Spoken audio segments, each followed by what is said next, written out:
Meanwhile, in Israel, Prime Minister Benjamin Netanyahu's administration is also undergoing changes. Now, Netanyahu has sacked his Defense Minister Yoav Gallant, saying he had no trust in him over the management of Israel's ongoing military operations. The Israeli Prime Minister appointed Foreign Minister Israel Katz to succeed Gallant. Gideon Sa'ar will take over as the new Foreign Minister of Israel. The breach of trust between myself and the defense minister has become public, and this breach prevents the campaign from being managed properly. It's not just me who is saying this. Most government ministers and cabinet members, nearly everyone, share the feeling that we cannot continue in this way. In light of this, I decided today to end the term of the defense minister. Hundreds of people took to the streets of the nation's commercial hub, Tel Aviv, to protest the sacking of Gallant.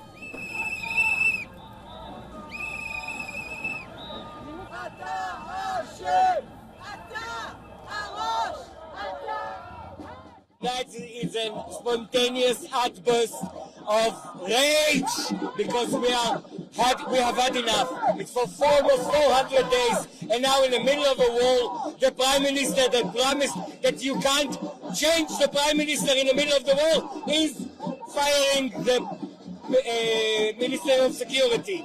This is ludicrous.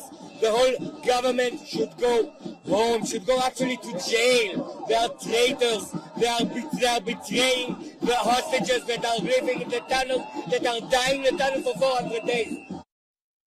Yoav Gallant said that he was fired due to disagreements.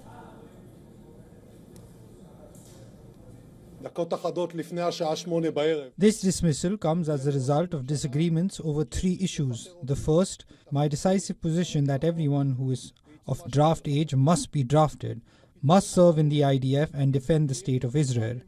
We must not allow a discriminatory and corrupt law to pass in the Israeli Knesset and exempt thousands of citizens from carrying the burden. It is time for a change.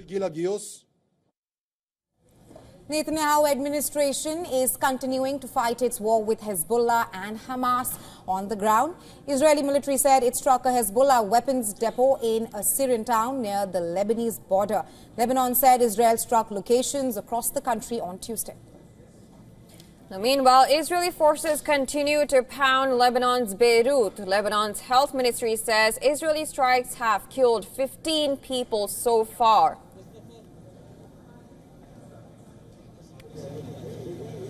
Well, Joseph, we were just talking about that whatever happens in the U.S. does not just limit itself to Washington, D.C., but it has a huge bearing across the world. Absolutely. And, well, Israel is one of the nations that it was looking forward to what happens in U.S. because that's going to be impacting it very much. Because we'd seen that before the U.S. poll started, there were talks about ceasefire between Israel and Lebanon's Hezbollah group. But reports suggested that the Israeli Prime Minister Benjamin Netanyahu, he did not want to take any concrete decision until he sees the outcome of the U.S. presidential race. And this comes at a big news because now sacking its defense minister, I mean, that's a big move. And how will that impact how the West Asia crisis or fight goes on is to be seen. And the fact that we were also covering Israel from the grounds, we were asking Israelis what they think, and it was kind of divided when we asked Israelis. Some of them were like, oh, we need pro-democracy, so we go for Harris, or Trump, who has been someone who has changed the capital to Jerusalem, so they were supporting Trump. But how does that turn out? How does this result impact? It's yet to be seen. Now, let's also tell you the latest as to what is happening in West Asia. The Israeli military and Hezbollah have been exchanging fire for over a year in a parallel war with the one happening in Gaza. But hostilities have escalated over the last 6 weeks. Lebanese health ministry says 3,000 people have been killed in the country so far. Right. We also have to see, apart from the war in West Asia, there's also going to be major bearing on the Ukraine-Russia war, because we've seen the lead up to the US polls. Trump clearly said that if he's elected and if he's the the 47th US president, he will stop the Ukraine-Russia war within a span of 24 hours. And that too, adding that he might also stop the aid package to Ukraine. Now, how does that turn out? I mean, of course, he was also a bit critical of NATO, of how NATO is using all these funds, and not action is happening. But how does this war go after this? What will Trump's election, if we get to see it, of course we're not concluding anything, but if we do see Trump coming back, how does that impact the Ukraine war is something that is, of course, closely watched. Yeah, and foreign policy was also something which was on the ballot, apart from democracy and economy. Foreign policy is something that really impacted the voters from Michigan, because they have a large amount, a large number of the Arab American voter base who somehow are not really keen on the work done by Biden administration in a bid to stop the war. And they are somewhat tilting towards a third contestant, Jill Stein from the Green Party. Absolutely. And it's interesting because Kamala Harris was seen as somebody who wanted to end the war, but somehow she was saying, well, she would not have done anything different than Biden. Now, did that really hit the Arab Muslim voters there? Is that why this whole thing has turned around in the U.S. elections? Of course, that's something to be studied upon. Right, and Michigan is one of the blue wall states, which is extremely important for the race to the White House. We'll have to wait and see how the Arab American voters tilt is. Are they convinced with what the Biden administration has been doing, or will they tilt towards the red camp? Absolutely. That'll be interesting to see.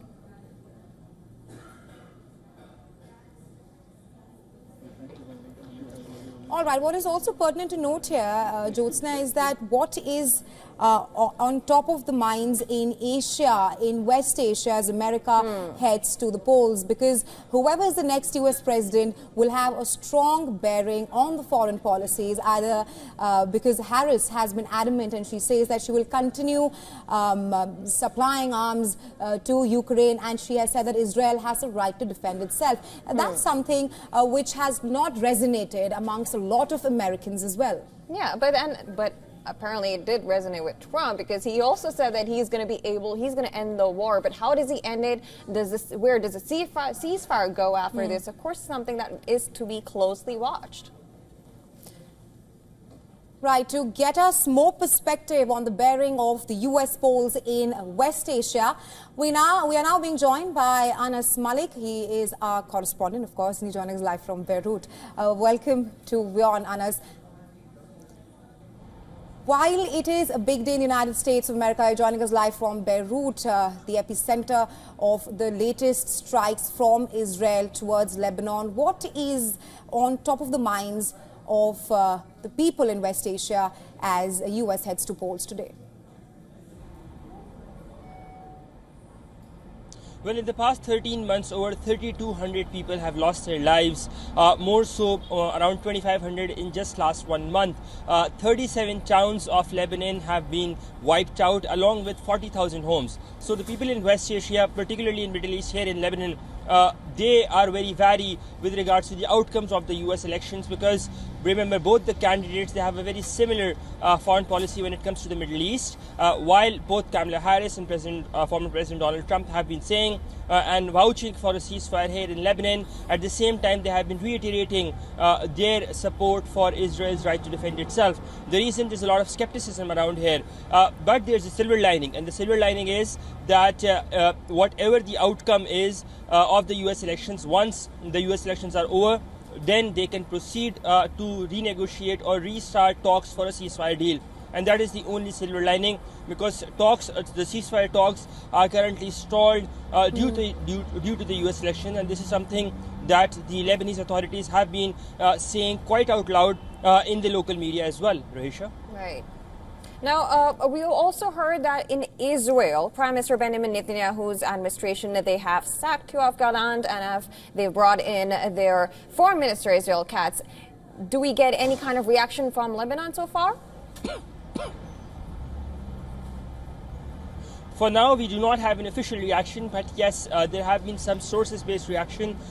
They say two things: that the former defense minister was a strong proponent of a ceasefire deal, or with regards to an agreement of sorts.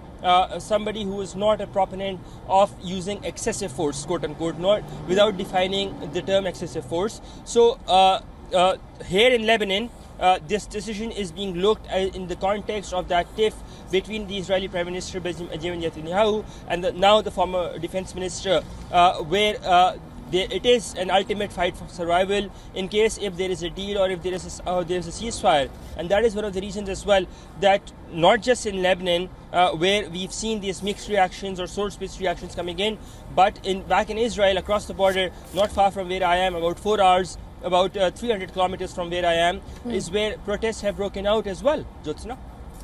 Right, Anas. So we'll wait and have to see how the foreign policy of the United States of America changes with the next US president. What kind of an impact will that have in West Asia? But thank you for joining us on the broadcast at this point of time.